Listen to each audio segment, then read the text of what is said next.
E aí, pessoal, tudo bem? Aqui é o David Pacheco. Bem-vindos ao canal Extracampo, o seu canal com tudo de futebol, notícias, análises, avaliações, tudo que envolve futebol com um toque de humor, com um toque aquele toque que só você sabe que a gente tem. Então, alguns, né, me perguntaram porque quando andei sumido, né, não estava mais aparecendo nas análises, né? Meu celular estava com alguns problemas, né? Então por isso que eu não estava conseguindo gravar, né? Não estava conseguindo gravar, não estava conseguindo fazer as análises. Mas cá estou eu, consegui resolver parte do problema, pelo menos consegui resolver para gravar. Então espero que dê certo, espero que o celular não dê nenhum problema durante a gravação. E vamos fazer uma análise aqui sobre França 2, Marrocos 0. Esse jogo aí, né? A França confirmando seu favoritismo, né? Acabou passando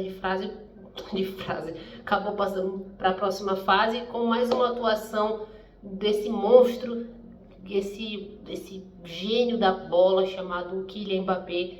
Esse homem em Copas, realmente eu não sei o que acontece, ele é incrível. E antes da gente destrinchar mais essa análise, se inscreve no canal, aqui no canal Extracampo, ajuda muito a gente, deixem um like também, dá essa força para nós aqui, para a gente continuar esse trabalho, né? Vamos continuar assim, vai ter a análise do Brasileirão, Libertadores, enfim, vai ter a temporada europeia também, que vai chegar aí, a gente vai fazer uma avaliação aí também bem legal. Enfim, a gente realmente tá aí a todo vapor aí com os projetos, né? Então, sem mais enrolações, vamos aí para análise de França 2, Marrocos 0. Para a gente começar podemos falar desse jogo, né? É nítido que a França era grande favorita para passar de fase e confirmou o favoritismo, jogando muita bola, dominando o jogo, atacando, tomando as ações, né? Então, quem esperava que o Marrocos tomasse alguma outra atitude, né, acabou se equivocando, né? Então, eu acho que a ideia de Marrocos foi jogar no contra-ataque, foi jogar por uma bola, né? Foi se defender e sair na velocidade com o Hakimi, com o Brahim Dias, né? E acabou que ambos estavam muito bem marcados e pouco apareceram no jogo, né? Principalmente o Hakimi, ele que é um lateral de muito protagonismo, né? No ataque, enfim, na participação do jogo, e eu senti realmente o Hakimi muito ausente, né? Eu não sei, realmente ele estava muito ocupado marcando aquele lado esquerdo ali, principalmente com o Mbappé e o Doué caindo, né? Que fazia sempre a dobradinha dos dois, né? Uma hora o Mbappé, muito tempo o Doué também. Então foi realmente um grande problema aí que o Hakimi teve, né? Mas, de um modo geral, o Marrocos ele não ofereceu nenhum perigo, né, para que a França se sentisse ameaçada, né?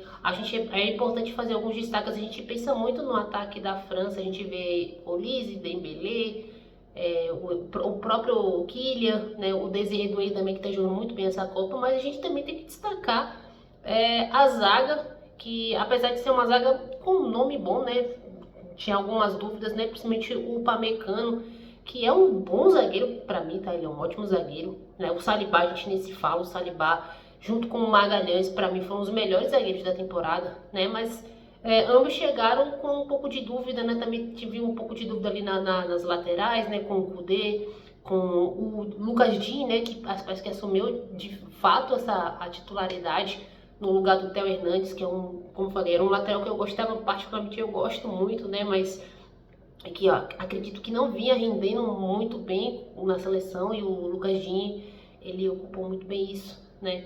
Então, a zaga da França só tomou 2 gols nessa Copa, né? E vem se mostrando um alicerce muito bom, né? Se tem um ataque que é efetivo, um ataque que resolve lá na frente, a gente também tem que dar os méritos para a zaga, que também tem feito coisas muito interessantes.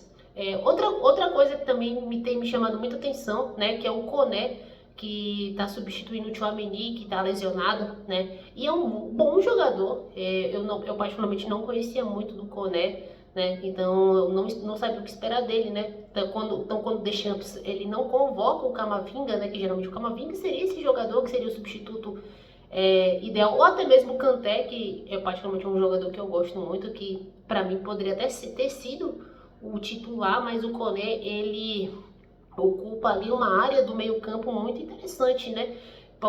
participando nas jogadas, né? É importante que ele não é aquele volante que fica defensivo, não, ele ajuda na construção das jogadas, ele ajuda no apoio ao ataque junto com o Rabiot, que tem calado a minha boca, que eu particularmente não era um cara que gostava muito do Rabiot, mas ele fez uma baita temporada pelo Milan e tem feito uma Copa do Mundo muito legal. Então esses dois destaques também que a gente interessante falar, o do Koné e do Rabiot. E o quarteto da França a gente não tem nem o que dizer, né? É impressionante como o Mbappé, ele realmente ele se transforma, né? Ele mostra porque ele é o cara da seleção francesa, não somente pelos gols, né? Não somente pela contribuição dele nos gols, mas pelo que ele representa, né? Como ele consegue elevar os outros jogadores, né? Como o Dembélé tem jogado muito essa Copa, que também, apesar de ter feito uma temporada muito legal, na seleção francesa sempre foi uma incógnita, e nessa Copa com o Deschamps ele tem jogado muito, né? O Olise a gente não se fala, né? O Olise é um craque, ele é impressionante como ele dita o jogo, né? Como ele consegue puxar para si essa responsabilidade, né? E eu acho que tem uma dinâmica muito interessante, né? Porque quando a gente pensa nos craques, a gente pega muito o exemplo do Brasil de 2006, quando tinha Ronaldo, Ronaldinho, Kaká e o Adriano, e a gente pensava nos quatro, mas a gente não conseguia pensar neles como um time, né? Acho que a gente não conseguia, a gente pensava muito as polivalências de cada um. Por exemplo, o Ronaldinho com o drible, o Ronaldo com a finalização, né? O Adriano com a força, o Kaká com o passe, aquela genialidade. Mas a gente não conseguia ver eles como um time. Obviamente não estou comparando, né, o quarteto do Brasil de 2006 com o quarteto da França de 2026, até porque são jogadores de estilos diferentes e também, até porque também a seleção francesa não repetiu a frustração e enfim, né, essa geração de 2006 foi muito, não tem nem metade dos feitos que a seleção francesa tem. Então essa é a minha opinião. E é muito interessante a gente ver como os quatro juntos jogam de maneira muito harmônica, sempre se procurando, né? A gente vê que não existe o Mbappé, apesar de ele ser dos quatro, ter sido campeão do mundo, ser um dos craques, mas ele é impressionante como eles se procuram, né? O Dembélé com o Mbappé, o Olise, né? É interessante como eles se procuram e eles se acham sempre, né? E eles têm aquele toque assim, né? Então é muito interessante a gente ver isso, né? E mais uma vez nesse jogo contra o Marrocos eu senti que foi um jogo muito mais fácil, até porque Marrocos ele não chegou necessariamente como o Paraguai chegou contra a França, né? Mas não chegou com essa ideia, né? Que eu acho que talvez Marrocos poderia ter um pouquinho mais, né? Um pouquinho mais de ousadia. Eu acho que tinha até momentos que, para isso, tinha alguns momentos que o Marrocos podia ter puxado um contra-ataque, podia ter puxado algumas jogadas em velocidade e acabou não fazendo, né? E a França é letal, né? O Mbappé ainda perdeu um pênalti, mas ele, para compensar, fez um golaço e ainda contribuiu para a jogada do segundo gol, né? E a França, mais uma vez, chega em uma semifinal, a terceira seguida, né? Chegou em 2018, que foi campeã, chegou em 2022 e foi vice-campeã, e agora chega mais uma semifinal. E pode ter uma provável Espanha ou provável Bélgica, eu acredito que seja a Espanha, né? Porque tem um conjunto muito melhor. Que seja a seleção, para mim, que mais tem chances aí de derrotar essa França, né? Que para muitos é imbatível, é completa. Então a gente percebe, né? Que mesmo o Mbappé saindo, mesmo o Doué saindo, quem entra ajuda a dar conta do recado, né?